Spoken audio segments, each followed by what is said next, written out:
ఈ దేశంలో వ్యవస్థలు ఎంత దారుణంగా పనిచేస్తాయో పొలిటికల్ అంటే రాజకీయ పరంగా ఏదైనా కక్ష సాధించే విషయంలో తప్పితే జెన్యున్గా విచారణ చేసే విషయాలలో అవి ఎలాంటి అలసత్వాన్ని ఎంతటి దారుణమైనటువంటి విధి నిర్వహణ వాళ్ళు ప్రదర్శిస్తారో చెప్పడానికి మన కళ్ళ ముందు ఇప్పటికే చాలా ఉదాహరణలు కనిపించాయి. మన రాష్ట్రంలోది కూడా ఒక ఉదాహరణే. ఎన్నికలప్పుడు విశాఖ పోర్టుకి 25,000 కేజీల గంజాయి, 1000 సంచులు, ఒక్కో సంచిలో 25 కేజీలు అని చెప్పి 25,000 కేజీల గంజాయి వచ్చింది బ్రెజిల్ నుంచి అని చెప్పి ఇంటర్పోల్ సమాచారం అని సిబిఐ యాక్టివేట్ అయ్యి అబ్బో అప్పుడు ఏమన్నా హడావిడినా అధికార పార్టీ విపక్షాలు అప్పుడు ఏం ఆరోపణలు ప్రతి ఆరోపణలు.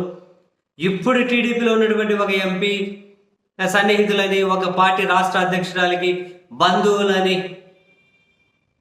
ఎన్ని ఎన్ని అప్పుడైతే ఒక సెక్షన్ ఆఫ్ మీడియా అప్పటి ప్రభుత్వాన్ని ఏమో టార్గెట్ చేద్దామని ఒక సిఐ దీన్ని అడ్డుకునే ప్రయత్నం చేశారని రకరకాలుగా ఎక్కడైనా అదిగో ఒక ప్యాకెట్ 2 ప్యాకెట్లు దొరికితేనే అబ్బో ఎంతో హడావిడి చేసే విచారణ సంస్థలు వ్యవస్థలు 25,000 కేజీల గంజాయి దొరికింది అని చెప్పి అప్పుడు వాళ్ళేమి దాన్ని ఖండించలేదే. దొరికింది, ఎవరితో విచారణ చేస్తున్నామన్నారు. ఏమైంది ఆ విచారణ? ఒక్క దగ్గర అప్డేట్ ఉందా?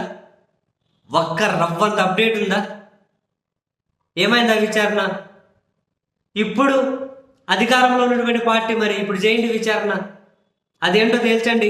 ఎక్కడ ఉంది అది? ఎవరిది అది? రాష్ట్రంలో ఉన్న ప్రభుత్వం తేల్చండి, కేంద్రంలో ఉన్న ప్రభుత్వం తేల్చండి.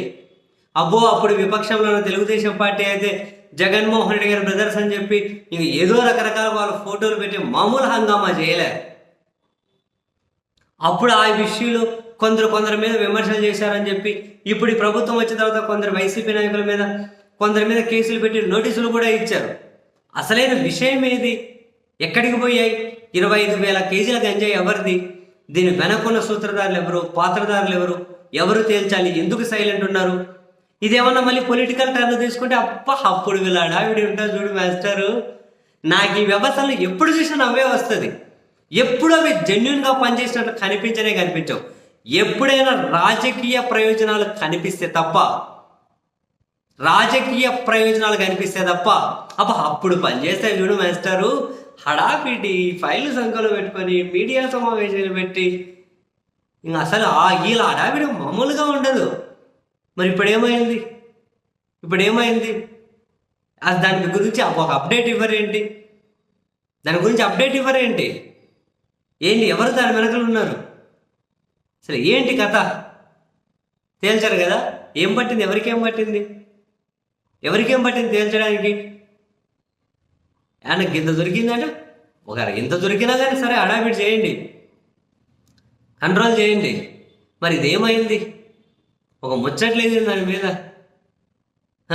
ఎంత ఘోరం అంటే వ్యవస్థలు బాబోయ్, నిజంగానే గొప్ప వ్యవస్థలు అబ్బా.